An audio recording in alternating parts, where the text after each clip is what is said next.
Okay, here's the second video for section 8.2, special right triangles. This one is just for the word problems on the second page. So hopefully you've had some time to kind of look at the practice page and maybe work on those top 9 questions of practice 8.2 and kind of get used to labeling and solving for that missing side of a right triangle. Now we're going to work on applying that to some word problems. So question number 1 says, the 4 blades of a helicopter meet at right angles and are the same length. The distance between the tips of 2 adjacent blades is 36 feet. How long is each blade? Okay, so think about that. 4 blades of a helicopter meet at right angles. So the 4 blades meet at right angles. We have all 4 blades of a helicopter meeting at right angles, and they're all the same length. The distance between the tips of 2 adjacent blades. So adjacent means next to each other. Okay, next to. They're like neighbors, adjacent. So I'm going to choose these 2, and I'm going to use them, and I'm going to try to measure the distance between the tips. That is 36 feet. That's the hypotenuse of a right triangle. Okay? And if the blades are the same distance, then I know they have to be equal, which means I have a 45, 45, 90 triangle. Okay? And what I need to do is I need to figure out the length of the other sides. Okay? So I'm going to, if I redrew that triangle, drew it this way, 36 feet, n in n, because it's 45, 45, right? So here's my triangle. What I need to do now is figure out or label my sides. So I know that those sides are n, and I know that the hypotenuse is 36, and I also know that the hypotenuse is the same as n square roots of 2. So I can't solve the 2 n's by themselves. This is the equation I have to solve. N square roots of 2 is equal to 36. We're going to divide both sides by the square root of 2. And that's going to give me n equals 36 over the square root of 2. Cannot have a root in the denominator, so we have to rationalize the denominator. Make the number in the denominator rational, so get rid of the root, essentially. Anytime you multiply a root by itself, it equals the number. If you multiply the denominator by the square root of 2, you have to multiply the numerator by the square root of 2. Multiply across the top. 36 square roots of 2. So again, the queen in the castle is protected. We can't hurt her, but we could maybe get rid of some of these protectors. 2 goes into 2 once. 2 goes into 36 18 times. And we have 18 square roots of 2. If you plug 18 times the square root of 2 into your calculator, you're going to find out that the distance between the 2 blades is 25.5 feet. So the distance between, I'm sorry, not the distance between the blades, the distance of the blades. So each of these blades here is, 25.5 feet. The blades are all 25.5 feet long. Okay? So we used our special right triangles to solve the problem. Question number 2. A conveyor belt carries bales of hay from the ground to the barn loft 24 feet above the ground. So the barn loft is 24 feet above the ground. So let's draw a little picture. I'm going to draw it over here. 24 feet above the ground to the loft. Okay? And the conveyor belt, right, is makes a 60-degree angle with the ground. So here's my 60-degree angle with the ground. Okay? How far does the bale of hay travel from one end of the conveyor belt to the other? So I want to know how long the hypotenuse is, right? The bale of hay in this particular picture is the hypotenuse. So I want to know how long the hypotenuse is. Let's label our sides. Across from my 30-degree angle is n. My hypotenuse is 2n. And my long leg is n square roots of 3. Which one of those is an equation that I can solve? The answer is 24 equals n square roots of 3. That's the side that gives me an equation. So n square roots of 3 is equal to 24 Let's divide both sides by the square root of 3. I did not leave myself a whole lot of space here. So I have 24 over the square root of 3. We cannot have a root in the denominator, so we have to rationalize the denominator. Multiply by the square root of 3, numerator and denominator. Multiply across the top. I'm going up here where I have more space. 24 square roots of 3, multiply across the bottom. Any root times itself is the number. And then we just need to excuse me, make sure we protect the queen and divide out. 3 goes into 3 once. 3 goes into 24 8 times. So I get n equals 8 square roots of 3. Okay? That kind of helps me, but I haven't found the hypotenuse yet. I found n, which is the short side, so I know that the distance from the end of the conveyor belt to the barn is 8 square roots of 3, and if I plugged that into the calculator, 8 square roots of 3, I'm not sure what I would get for that, but you could plug it in and figure it out, and that would tell you how long the distance is for 8 square roots of 3. I don't have it written on my paper. So the question wants to know the hypotenuse. The hypotenuse is 2 times n, and we just said n was 8 square roots of 3. And we learned in the very first lesson, if you go back to the front page, we learned from the first lesson that you multiply the whole number parts together, you distribute to the whole number, and then you leave the root alone. So we get 16 square roots of 3 for the hypotenuse. So the answer to this is 16 square roots of 3. Okay? Part B, the conveyor belt moves at 100 feet per minute. How long does it take for a bale of hay to go from the ground to the barn loft? Okay? So this is our conversion factor, 100 feet per minute, and I have to figure out how long it's going to take moving at that rate to travel the distance of our conveyor belt, which is 16 square roots of 3. So the first thing I have to do is figure out how much 16 square roots of 3 is, because that's how long our conveyor belt is.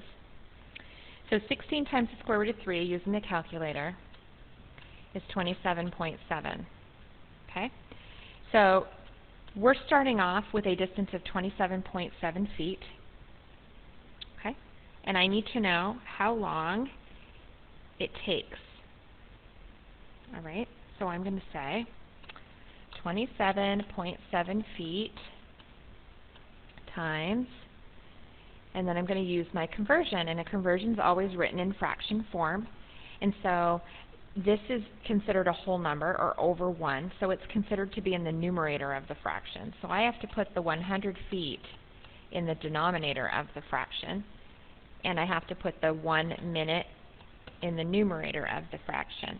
Okay? And then I need to cancel out minutes.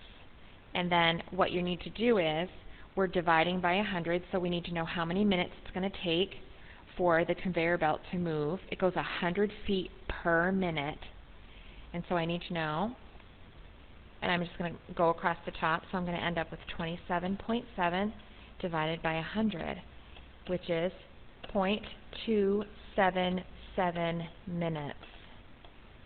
So it's going to take less than a minute for that bale of hay to travel that 27.7 foot conveyor belt. Questions on number 2? I hope not. Just a couple things to think about before you move on. We again drew our triangle. We labeled our sides 2n, n, and n square roots of 3, and then we chose the equation that we were able to solve, and then we took some time and solved it. That's what we did here, to find out what n was equal to. And then we use the information we know about n to find all the other sides. We can plug it in here and find the distance from the conveyor belt to the barn. We could plug it in here, which we did, all the way over here, to find the distance of the conveyor belt. And then we had all the distances we needed for that particular triangle. Part B asked us to find how fast the conveyor belt was going. So this conversion factor part was new. It's not something we've talked about before. So you always figure out what it is you're starting with, so the 27.7 feet, and you could imagine it over 1 if you wanted to, because it's a whole number. And then you always make sure that the thing that you're trying to cancel out or change into another conversion, then you have to cancel it. So you want them to be 1 in the numerator, 1 in the denominator, so they'll cancel each other out. They were talking about how long does it take, so they wanted time. Okay, so I'm going to scroll the page up so we can continue to work on the next problem. Okay, so last problem on this page is number 3. After heavy winds damaged a farmhouse, workers placed a 6-meter brace against its side at a 45-degree angle. Then, at the same spot on the ground, they placed a second larger brace to make a 30-degree angle with the side of the house. Okay. So it's asking how long is the longer brace and how much higher on the house does the longer brace reach than the shorter brace. So this is really important. This is going to be a difficult picture to think about. So again, let's try to draw this picture. So we have a farmhouse. So here's my house. And it's talking about being able to have a 6-meter brace against its side with a 45-degree angle. So this is going to be my 45, 45, okay? And so this is a 45, and this is a 45, and this is my 90, and I know that this is 6 meters, okay? And then it says that it's placing an even longer brace at the same spot on the ground. So I have to start here again, but this time it's a longer brace. It's going to go way up to the top, and it's going to form a 30-degree angle with the side of the house. So this one's 30. Okay? So what ends up happening here is I have 2 separate triangles. I have my 45, 45. Okay, 45, 45 with my 6-meter brace. But then I have still the same distance on the bottom, but a taller triangle. So I have my 30 and my 60 and my 90, okay? And the only thing we know right now are that these two are the same. They are the same distance from the wall of the house, okay? So let's label what we know. We're going to do that in blue. So on my 45, 45, I know this is n, I know this is n, and I know that this is n square roots of 2. So my question to you is, which one of those is an equation that we can solve? So we need to figure out what n is, so we can find some of these distances. Let's do that. Let's figure out what n is, okay? So I have this equation, n square roots of 2 equals 6. I'm going to write it way over here. And I'm going to solve and figure out how much n is, okay? So divide by the square root of 2, divide by the square root of 2, and n equals 6 over the square root of 2. Can't have a root in the denominator, so I'm going to go ahead and multiply by the square root of 2 over the square root of 2. Any root times itself is the number. 6 square roots of 2 in the numerator, and then I have to reduce. 2 goes into 2 once, 2 goes into 6 3 times. So I end up with n equals 3 square roots of 2. Okay? 3 square roots of 2. Alright, so I have 3 square roots of 2 and 3 square roots of 2. So if this red distance is 3 square roots of 2, then my red distance in my other triangle is also 3 square roots of 2. So let's take a moment. It wants to know the longer brace, which is the hypotenuse of the long triangle. Let's label what we know here. N, 2n, and n square roots of 3. So the hypotenuse is 2n, or the longer brace. The hypotenuse equals the longer brace. And the hypotenuse is 2n. And we know that n is 3 square roots of 2. So I'm going to plug in my 3 square roots of 2, and I'm going to multiply, and I'm going to get 6 square roots of 2 for my longer brace. Okay? 6 square roots of 2.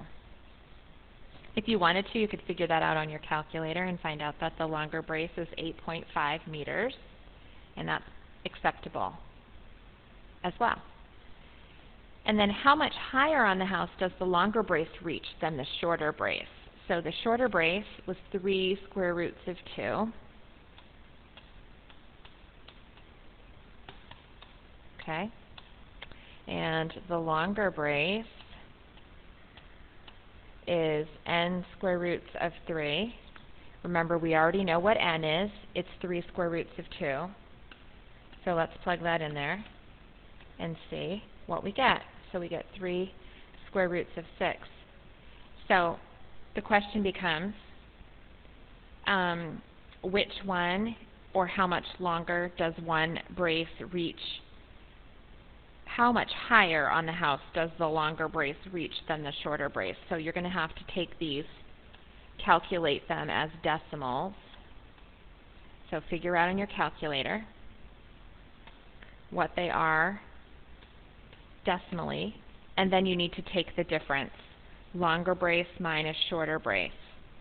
So you're going to do 3 square roots of 6 minus 3 square roots of 2. Do it on your calculator decimally, and you should get a 3.1 difference, 3.1 meters.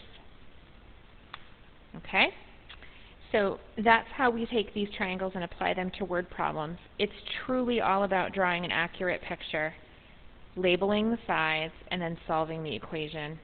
Once you know what n is, you can plug it into all 3 sides and have all your side lengths ready to go.